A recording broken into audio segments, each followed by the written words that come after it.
Welcome back, Chiefs Kingdom. A lot to talk about tonight. Some pluses, some minuses. We have a lot to go over, and they are now officially getting ready for that second round game. I don't count the wild card. So we'll get into the details, give you our notes. Thanks for being here. This is RGR Football.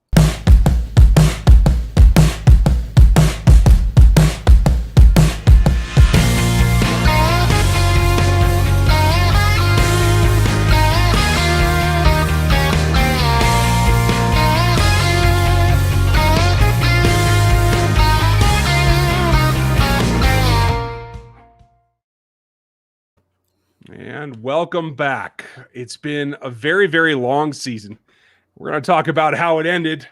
Not how I had hoped, not how I know a lot of you had hoped. Dan, what about you? How did you hope? I mean, we all hoped they would win this game, but at the same time, I kind of figured that Justin Herbert would kind of shred this defense. He's a very good quarterback, if you guys didn't know. He is Justin Herbert. Rookie of the year on the offensive side, I'm just saying. Tonight's beer, Filament from Ecliptic out in Oregon. Winter IPA should be interesting. That said, he's Dan Harms. I'm Ryan Tracy. If you're new to the channel, this is what we do post-game. Not usually as somber. We're usually in an ability to be a much happier mood, but we're going to go over the good and the bad tonight. So if you're new, click the thumb and the like and the sub and the bell notification. I always do that wrong for some reason, especially live because, why wouldn't I? And we'll go through. If you want to support the channel, hit the store. It's pinned up there in the chat. Grab yourself a shirt. The Trooper guy is evidently very popular, so I like that. That always helps. We can also go through, and for you members, and I see there's a couple of you in here, we're going to try to hit your questions, but most of this is going to be guided by our notes, what we saw, and try to give you as much information in 20 minutes or so as we possibly can. And then tomorrow night is the follow-up, the big Q&A. And so bring all your questions, come back tomorrow night, and we'll make sure that we hit you where we can. Man, this has left me a little bit frozen in terms of my attitude. Yeah. Like you said, we couldn't have expected that much, right? And then when we saw what the lineup was going to be, the fact that, there's literally two starters on the field, period. Alex Okafor came on late, but whatever. The expectation bar fell even lower, but that said, I was still optimistic going into the second half. I tweeted at halftime, this is still a winnable game for this group. I mean, yeah, but at the end of the day, this is just about getting these guys experience, and you want to get them on the field and get some of the rust shaken off. You hate to see some of the injuries they had. Fenton, both of his ankles, obviously. Baker, broken femur. That's devastating, and especially for a guy who had to work through everything he had to get through to get back on the field, and then it ends on that note. It's awful. It is. But yeah, I mean, I would imagine that they're going to try to bring him back, but he's not going to be ready probably till 2022. To think of it now. Well, I'll elaborate on what I said on the Locked On Chiefs podcast. By the way, folks, you can register for that, sub over at any of the podcast platforms. And this is pure conjecture. I have no information about his specific injury, but I have worked in healthcare long enough to know what this injury is like. And it very much depends on the angle and where that break happens. I actually thought it was a tibial fracture, which in hindsight would have been better. But if the break is low, then it might not be too terrible. Certainly 2021 is probably off the board. You could come back from that in that time, but it would be very, very difficult to get on the field. He could be back in the facility, rehabbing, et cetera, meeting, et cetera. But if that break is anywhere mid-shaft or higher, a lot of times what you see is soft tissue damage around it. Some of that is nerve tissue. And when you cut nerves, that has a very, very huge impact on how you're able to control your body after that. I'm not going to say anything negative about what I do or don't think will happen to him, but this is going to be touch and go for him for the next year first. So keep him in your thoughts. It really sucks on top of it that I thought he came out, and for a guy who has had all this crap happen to him, all his own mistakes and everything else, and all the garbage heaped on top of him to battle through, learn SPAG system. He's been here a month, a little bit more than that. I thought he came out and played really well while I was in there. I did too, and they left him on an island against an all-out blitz against Mike Williams, which I thought was a bad idea. You're going to get beat inside or outside regardless of what the call is. Yeah. Herbert knew he was going to the football as soon as he saw the blitz coming, he knew exactly where to go. But I liked the way he played. He was physical. When he was asked to press, he was in pretty good position. I mean, obviously, you're going to be out of position sometimes, but he looked comfortable, which is really what you want to see from a guy who's been out of football for as long as he have, learning a brand new system. I definitely thought that he looked like he belonged on the field on the outside where he's been playing. And to that end, obviously, opposite him, you see Bo Peep Keys, and I see a lot of people talking crap about how he played against Mike Williams. Like, you guys realize he was a 7th-round draft pick. 7th-round Who draft should have pick. been a UDFA, but they realized they would have had to spend more. The only reason he got drafted is so they could save money. Exactly. Like, this wasn't something just throw him out there and he's just going to be great. He doesn't have the huge long speed. That's okay. He's a physical guy who's really kind of the build of Rashad Breeland and Ward. When you ask him to press and be up there physical, he's better than he is when he's playing off. So, again, one game for a 7th-round rookie draft pick. I mean, whatever. I think he actually was pretty physical and he tackled well.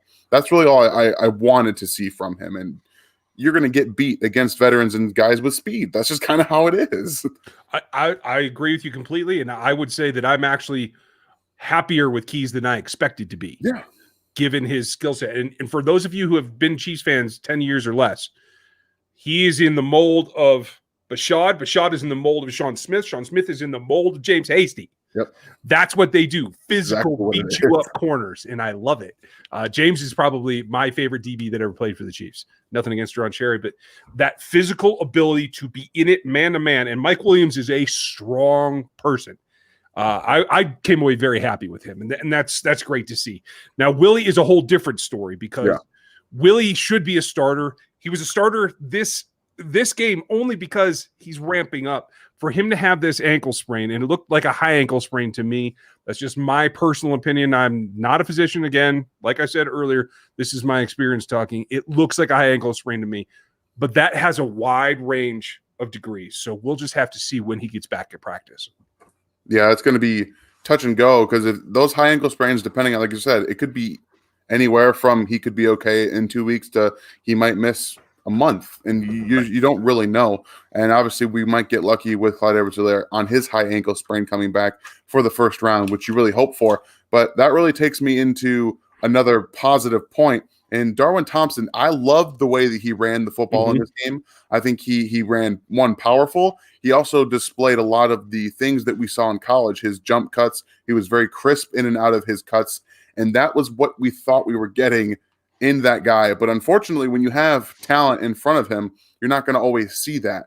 And I thought this was a great opportunity for him to get out there and show what he can do, because I think that he brings a more versatile role than a guy like Darrell Williams, who really is a one-cut, get up the field kind of guy who has his place in this offense as well. So if we're looking at in the future, I think that there's more than enough reason to believe that he could take over as the Le'Veon Bell-ish role in that change of pace type, not necessarily coming to a one-cut back. So he could be definitely of that mold to where you get a guy that has just as much speed and burst and that athletic ability that we saw tonight. Yeah, I agree. He could be that takeover sub guy, and clearly he performed well with a fire lit underneath his butt, and good for him. That's how he should. Byron Pringle is another guy who did that, and I don't want to take away from him. And Chris, in real life, he brought that up. And folks, the other way you can support the channel is by using the super chats and super stickers. And if you do say something, even tonight when we're trying to get through everything, we're still going to call you out if you're going to super chat us. We appreciate the support very much. And for those of you who don't know, Byron Pringle is Dan's boy. He's my guy. They did a film breakdown that's on the channel from earlier preseason where the two of them went over Byron's film, and you saw how he said then, I want to make more plays on offense, not just on special teams. I want to be more explosive, and he was more explosive. I think he ran just as hard, if not harder, than Thompson tonight. Yeah, he did, and I think that run, that 31-yard run shows you the exact guy that he is and why he should be getting more play in the offense with Patrick Mahomes. And I'm not going to say that the guys who were talking over the game didn't know what they were talking about, but they didn't know what they were talking about. Multiple times, Chad Henne threw the ball behind Byron Pringle coming out of his breaks. Like, there's timing issues. There's things you have to work on in these things. And Pringle runs very crisp routes. That's one of the reason he's on this team. He blocks very well. He runs crisp routes, and you just saw the power and physicality he runs with after the catch. The guy, man, I just don't get why you can't get him on the field just a little bit more with Patrick Mahomes. You also saw the jump ball touchdown that Henny threw to him. Granted, he's an off coverage. The guy did. I mean, they motioned Kaiser in from the outside, getting an outside corner on him. They just pressed to the outside, and it's easy pitch and catch from there. But you saw what he did. He got the ball, and then he brought it close to his chest immediately. That's how you win jump balls and how they should really operate in the red zone. And I don't know why they don't do it more, because you got guys in Pringle, Watkins, Kelsey, even Robinson, they can do all that. I was going to say, DeMarcus, are you listening? They do. Chris, on your question, Pringle over Watkins is a misnomer. Yeah. Pringle to take over for Watkins. If Watkins doesn't sign another contract, I'm perfectly comfortable with that. I think that's the way that it should be. If you saw the Legion of Zoom short that Chiefs Media did last night here on YouTube, they did a very good job, I think, of pointing out the fact that this is a collaborative effort between all the wide receivers in the group. Yeah. I was disappointed Pringle wasn't included that, because he very much is a 4-4 guy that should be in that group. And when they ever decide to break down for fear of the chemistry or everything else, I think he can slide into the number 4 Robinson role perfectly. I think Sammy should come back. It sounded to me, again, on that particular piece of film, that Sammy wants to come back as well. Yeah, I think that it's already kind of bowing the way that he wants to come back. If they win another Super Bowl, I think that it's like 95% chance he comes back to this team, because not only are you winning more Super Bowls, now you're going to put your name up there with guys who have won multiple, have a chance to win 3, 4. He's still 28 years old. Like, he's still young. Yeah. He's got more than enough time to not only continue to build a chemistry with Mahomes, but, he's made money at this point. He's made quite a bit of money, and now it's about winning. And I think that has that allure over players, especially when they've made so much money to this point in their career. He's going to have still incentives in his contracts if he decides to stay with the Chiefs to earn more money. And that's exactly how they've structured his contract for this year. And I think that's exactly what they're going forward. It makes sense. Told the wife today, every Lombardi is a 40% discount on Sammy's contract. Very true. I mean, hey, it's great the way that works. Brandon Meter, thank you for your super chat. Oh, wait. And Chris, I didn't finish your question. Defensive momentum feels a little stalled to me. You got to take this game out. It's about whether they get the linebackers back on the field. And we'll talk about that, because luckily for everyone in Chiefs Kingdom, there is a Colin Saunders, since there's no other linebackers available. Oh, man. That was so awesome. How did you not love seeing Colin Saunders play linebacker? That was, if we're looking just at this game as a kind of a spectrum for Colin Saunders, I think that shows you kind of how they see him. He's a Swiss Army knife. He can play defensive end. He can play defensive tackle. And now we know he can even play linebacker in a pinch, and he can fly around the football, guys. He was and he got his anchor better. He can play the one tech. He can do it all. And Colin, if you're watching, I don't mean this in a bad way, but even fat Colin Saunders is a better athlete than some of the linebackers they have out there. It's sick, and I love it. It's something it's something he did in college, and so it's not that far of a leap. It was something that Breland Speaks did, by the way, in college too, that we forget about a lot. But that said, he is the break glass linebacker at this point.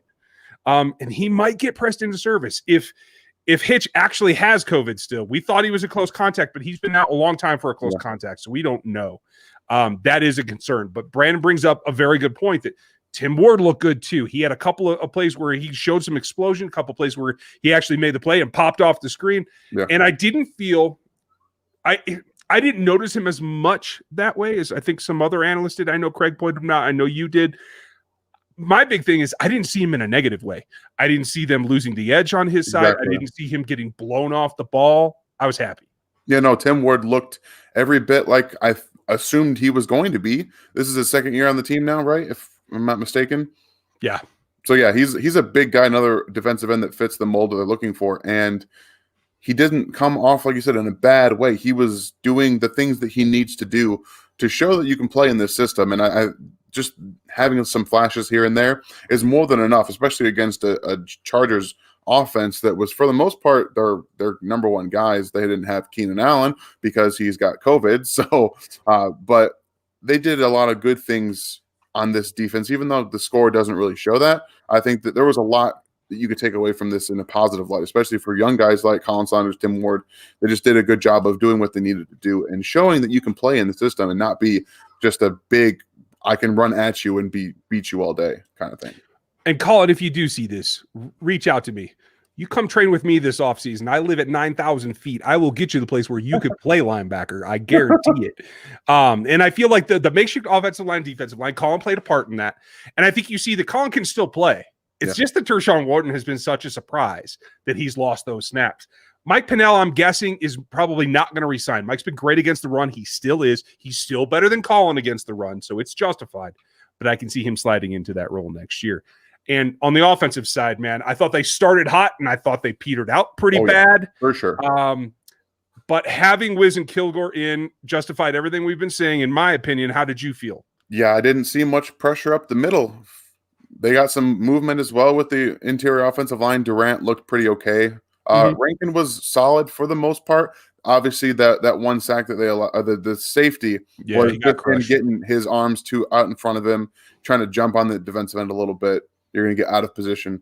So there's some positives to take away. I think you've got some backups and some guys you can look at going forward. It's one game for Rankin, so I don't expect any changes in the offensive line going into the postseason. Man, Kilgore is just a better center than Austin Ryder is. And I don't know what's been going on. I know we've talked about it just about every single week, but he's better and he gives them a better opportunity to win. So you have to watch this game and pick apart what he's done, especially against a guy like Jerry Tillery, who's a very good athletic defensive tackle, and kind of compare the two. You have to know what's going to give you the best option to win and what's going to protect Patrick Mahomes in the playoffs. Yeah. It's Kilgore over Ryder, and there's really no question in my opinion. There really isn't. And to go along with that, not only do I agree with you wholeheartedly there, I feel like the Chiefs have missed their opportunity. Yeah. Because Wiz was clearly more confident, more consistent on the left, where he belongs, where he always played. They've had weeks to let Allegretti move over to the right and get used to it over there and make that turn. It's too late now. You can't move Allegretti now in the playoffs, so he's got to be the left guard. But I think Allegretti at right and Wiz at left with Kilgore in the middle is the best lineup they could have. I agree with that, especially because we've now seen Andrew Wiley as a tackle, and I can't unsee it. It's just what it is. I'm telling you. And this even takes me back a little bit farther for Wiley. Good for him because he's been serviceable, even a little bit better than serviceable as a guard. And clearly he is a tackle. Yeah. The way that he moves, the things that he does, and most importantly, what he's confident and comfortable doing. He is a tackle. Close. It wasn't. It's sad. Because you see him play tackle, he moves back to guard the next week, and he just gets bad. Like he just negates Cam Jordan. And then he just comes in and plays guard, and it just doesn't look the same. He's a tackle now, guys. I don't know what happened, but he's a tackle. And honestly, if he can work on moving his feet better, because I think that's where he does get tossed up for sure, is when he lets his feet get lazy. If he can fix that, he could be the right tackle of the future. Yeah, I agree with that because you have to at least give him a shot. You've seen what he can do against a top flight defensive end, right? You watched it. There's what do? You literally watched it happen. He was one of the reasons Mahomes was on his feet in that game because he was getting pushed out to his right all game against the Saints. And I'll put it this way: I haven't seen any of the Pro Bowl tackles get Cam Jordan to throw a punch at him. Me either. he irritated him. Like he was so mad he couldn't do anything. God, it's like me listening to this anti-Sherman bull. Anyway, and this goes into average guy's question, and thank you for the super chat. We appreciate the support. The rest I think is going to help. The only question I have is, like we're talking about, our version of the optimal lineup is not what the Chiefs see. Yeah. And so resting them as a whole, I think was smart. And I think that's good. I wish we would see a change, but again, it's too late at this point. Yeah. So rest them all, let them all work together. Yeah, I think we're going to see Bremmers and Eric Fisher back at their peak, assuming their backs don't seize up on them because they're tricky and you never know what's going to happen with tackles on their backs. Yeah. But I think we're going to see probably close to what their top flight play has been this season with the rest. The interior is just going to be hit or miss. I think Allegretti will continue to be as solid as he's been. And then you're going to have Ryder and Wiley kind of having to figure out what they're going to do because Ryder is not a very good center, as we talked about. But his best attribute is help. He needs to get his head on a swivel a little bit better, and then that also will help Wiley be better. That they need to get that communication part figured out so they can be at their best. Well, and Veach has to figure this. Sorry, Veach needs to figure this stuff out because both Kilgore and Ryder are free agents after this season. I had my biggest disappointment today is not seeing Daryl play. Daryl was. That's a little frustrating. Yeah, because he was an option under contract. If he could step in there and be the future, great. Now it's completely a toss-up. That's what this game signals to me. And Daryl Miller, I saw your super chat. Thank you for the support as always. Daryl's a member and throwing super chats at us. Thank you. And I'm glad you got your shirt. Everybody seems there was a slowdown. They didn't get everything out before Christmas, and I apologize for that. Teespring got inundated. And there's a lot of orders still outstanding for Chiefs fans, so I apologize for you guys. But I'm glad you got yours, Daryl. I'm glad to hear that. That said, thanks for the super chat as well. And I know you'll ask questions tomorrow, folks. Tomorrow is a live stream for the members. So Daryl and the group will be on there. We will do then the Zoom next week as we normally do. But tomorrow night is the Q&A open for everyone. We will do our normal thing. Nick Conway, thank you for your super chat. We appreciate that. I know you'll ask a question here pretty soon. Chris, thank you. If there was a petition that meant anything, you know my name would be at the top of it. I would love to see him play tight end. I ain't gonna lie. Just get him lined up somewhere. Do something. Just get him on the field, preferably with the mohawk under the helmet. I think that actually matters. But I'm just saying. Another couple of guys I want to hear here from my notes. I thought Yelder showed what he's capable of. I think Henne didn't hit him when he could have, where he could have had an impact on the game. And that's the kind of thing that you notice going from Patrick Mahomes to Chad Henne. Chad Henne can obviously operate the offense. Like he knows what to do. I don't like seeing him do anything with running at all. There were a couple where he should have just handed the ball off for like a touchdown, and he took it and didn't get a touchdown. Or they do the option with the pitch. No. Take that out of the playbook when Chad Henne's in the quarterback. He doesn't do it very well. You saw him hit Thompson in the face with the football. It's not where he was touching the football. Hey, Chad, Darwin's like this. Exactly. Come on, bro. So you take some of that stuff out, but you could also see a lot of the accuracy issues. Mm-hmm. Timing is paramount in this offense, especially with as quick passing game as they did with Chad Henne. You could see the inaccuracies, and I think that multiple times, not only did he miss Pringle, he missed Yelder, he missed a couple other receivers, just not having that accuracy on the timing right. So there is a noticeable drop-off, but I think that Deon Yelder should be the tight end too going forward if he's healthy. I don't know his status coming out of the game. I know he's dinged up a little bit. Yeah, he seems a little fragile, unfortunately. That's the biggest thing is that he plays like 2 games out of the season, and he comes away with injuries every single year. Yeah. So if he's not RSJ, right? Well, right. Let's just take a minute for a second. If you're gonna have 4 tight ends on the roster, and then you wait all season, you play him twice. You get 2 snaps, and then week 17, we'll waive him. What is the point? Right. What's the point? Like what? And that's if I ever get to talk to Andy one-on-one, what were you actually? What gave you an idea there was something for you to wait to see? Exactly. You know what you got in him for a month into the season. You know what you have in practice. You see him in practice. There's no reason to wait until week 17 to say, "Oh, now we'll cut you." That said, Yelder is a free agent, if I remember correctly. But I think he should be re-signed. And I think right now, you're right, he's the 2. They might go try to get an athletic tight end that can be the receiver tight end in the mold of what they do with Kelsey. But he should still be on this team because I still feel if it wasn't for the injuries, he would have ascended higher to this point, but I think he can still be better. Yeah, we're seeing him kind of edge out Kaiser in the blocking role, which makes sense considering he is almost twice his size. So just watching Kaiser block is kind of irritating. The fact that Yelder can't get on the field more as the tight end 2 in those sets. You see Kaiser instead. That's something that's always confused me a little bit because I think that Yelder's even if he's not as good of a blocker in the sense of the mechanics, Yelder's bigger.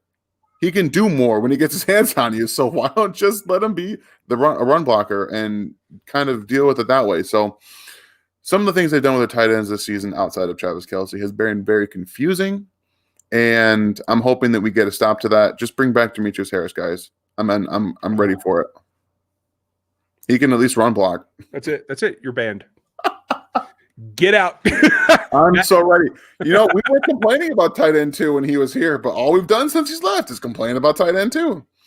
Don't get me wrong. I would still be complaining were he here. Just make that clear. That's Maximo, thank you for your support. A couple of other little notes. Watts had an up and down night. He made some plays. He botched some plays. Basically, what Armani Watts is inconsistent. That's his problem. He can't tackle very well, guys. He's not I'll give him the Donald Parham thing. Parham's not the most athletic guy, but he is seriously Sizable. 2 times the size. He's 2 times the size. Yeah. In the open field, even if he got contact, he wasn't bringing him down. He was going to run into the end zone anyway, so I'll give him that. But he still whiffed. That's my problem. Yeah. You're right. But if he had been run through because of the size factor, fine. But he totally whiffed. So many tackles. And that said, Armani will make more plays, I think, than he'll screw up. So definitely glad that he's here. Disappointed not to see Lamons. I want to see what he can do as a backup. Hamilton is what we thought he is. He's a special teamer, guys. He doesn't play defense. No. I had like 6 or 8 people tweeting at me tonight that he should be playing more. And I'm like, are you watching the same game I am? The guy got beat and then he fell down and tried to blame it on him. And then chuckled his way back to the bench, too. That kind of pissed me off, too. I laughed about it. I mean, I get it's not a game that no one cares about, but you're out there to show that you can actually play defense, and you didn't. Right? You got a job. Try keeping it. And that said, we're no more super chats. I've gone through my notes. Last thing I want to ask you about. I hear that it's Gruden's kid, but that guy on the sidelines that gives a little forearm shiver to Noah Fant as he's out of bounds. Oh, that guy needs to be canned and fined. Yeah. I'm so sick of this crap. It's so bush league. It just makes me angry. Yeah, you can't be doing that kind of stuff, man. It's the same thing as I don't know if you saw Jordan Lewis went up after a play and just hit someone in the chin with his helmet. Obviously got penalty, but he started laughing about it. Right? He laughed about it. Yeah. You can't be doing that kind of stuff. And I'm all for having an edge. You got to have that intimidation factor, fine. But you got to do it legal. And a coach has no business contacting a player at all on the sideline. That's bush league BS, and it makes me angry because I used to be a get back coach. Yeah. And that's the thing is that if I had been done that, I'd been canned on the spot. So it's just one of those things. And I saw backlash for Noah Fant, and that's the thing that brought me to it. That's how I found it. And the thing that really makes me angry is that that's Travis Kelce. It's a whole different scenario, right? Because you put some kind of ding, he falls down, twists something, and something goes wrong. Travis Kelce, that's a coach instigating something that changes the total complexion of a game and a season. Yeah, but let's just be real. Travis Kelce's not getting touched by a coach on the sidelines. I know, but I'm just saying, if he's stupid, it's a precedent. You're right. It's a precedent, but they don't really fear Noah Fant, which is, I guess, the way it is. But yeah, you as a coach, you can't be touching players like that. I mean, it's ridiculous. Nathan, I'll tell you why. Because Tyrann Mathieu runs the whole defense, gets everybody else in position, and he's like 3rd in the league in interceptions, and he's dropped like 4. Yeah. So yeah, they're nowhere near the same thing. The difference is that Tyrann is actually smaller than Armani, and that does make a difference. And I'll give Armani a lot of credit. One thing that he does is he brings effort every single play. He flies around and tries to do what he can. He's just out of position a lot. And when he goes to make these tackles, he runs full bore through them. Like, he didn't try to get an arm around Parham. He just tried to run through him. And that's kind of what you see the difference with Mathieu is he'll stop just a few, against the Broncos, that play that he jumped underneath a block and then wrapped up Noah Fant in the open field. It was Noah Fant, guys. And it went, instead of going for a first down, possibly a touchdown, it goes nowhere. Watts just throws his body around a little bit too much. And I think that you see that on film. Although when he connects, it's worth it. You know what I mean? True. But you just got to improve his aim. If you throw your body around everybody, you're eventually going to connect. You got to wrap up. Right. I see questions in here. I do want to address it. We'll just take razors here. Yes, Fenton said he did come out post game as double ankle injuries. Didn't see that on the field. Didn't see that post game. So I'm guessing they're either minor or they were really, really late. Yeah. But that is a big thing because I think next season, prior to this injury, I was thinking next season was going to be Bashad, Snead, Fenton, and Baker. That puts a big twist on that, and they need Fenton in the postseason. I think the difference between what you see from Baker and Fenton, by the way, have nearly the identical athletic matrix scores in every aspect. And you've seen what Fenton's been able to do, making plays on the ball, making interceptions, even in the deep zone. So those are two guys that can influence a game that the Chiefs might be without. That's significant. Man, I'm upset to see Baker go down like that. It still guts me, just because you see the flashes, you see it all, and obviously you don't want to see anybody go down like that, especially on a non-contact injury. It's rough, man. Yeah, it is sad. Josh, yeah, I agree with you. The thing is that by the letter of the law, that flag was thrown and it is a legal penalty. But if Eckler isn't trying to duck his head to protect the ball and he just keeps his head in the position, he totally misses him. Juan was aiming for his chest. He did the right thing. And if Eckler wasn't 5'7", he would have hit him in the chest. He is a bit wee. I mean, what are you going to do? He's a little guy, and he ducked his head. I mean, as much as by the letter of the law, yeah, I get it. At the same time, what are we doing? Yeah. Well, that's the beauty of being an official. You got to keep them on your toes, right? Yeah. We're going to get into all that. We're going to be back tomorrow night. We're going to do all the Q&As for all you guys in here. Dan, I've gone through all my notes. Do you have anything else that I missed? No, that was really all I noticed. I just really liked the way that Darwin played in this game, and I thought that getting to see Colin Saunders, like you mentioned, I think that we saw him being what the Chiefs want him to be. And like you said, it's not so much that he's not a good player. It's just that you're wasting a roster spot on a tight end. Yeah, that's what it is, because he should have been on the roster. He's a good player. Yeah, he can play. And on that note, you guys, I'll tell you this: I've got a lot of questions about the same thing. No, they're not trading up for Kyle Pitts in the draft. I guarantee you. So don't worry about it. Look for lower tight ends. They'll pick up somebody, I'm pretty sure, but they're not trading up for a tight end at this point. No, that's ridiculous. Yeah, I've got to be way too high. I will tell you this: I do have my initial list going. Jeff Porter. Be on your guard. I'm gonna be sending you some guys to check out data on. And Dan, do you have a list started yet? Man, if I had a list, I would love. I really wish that I had. I just got no time. Okay. For the bye week, what I will end up doing actually is I'm gonna start a little bit of my scouting, and I've asked on Twitter people to give me some names that they want to look at. So if you want to do that, just go ahead and hit me up on Twitter at D_Harms19 and just throw some names at me, because for the bye week, I'm gonna start doing some of the scouting process, so we can get that going. You guys can put them in the comments here too, or in tomorrow night's chat as well. We'll see all of them. That said, tomorrow's the big night for all your questions. Thank you for being here tonight. Dan and I will kibitz, and we'll see if we can get them on tomorrow. I don't know, but yeah, I'll probably be here. Okay, cool. One way or the other, I will be here. I'm gonna go watch these Alex Smith-led Washington football teamers try to do something. So thank you all for being here tonight. Make sure you like, sub, and hit the bell notification if you're new. If you're not, or you super chatted tonight, thank you very much. And we will see you tomorrow night. If I can stop the show, maybe I'll just sign off a whole other time.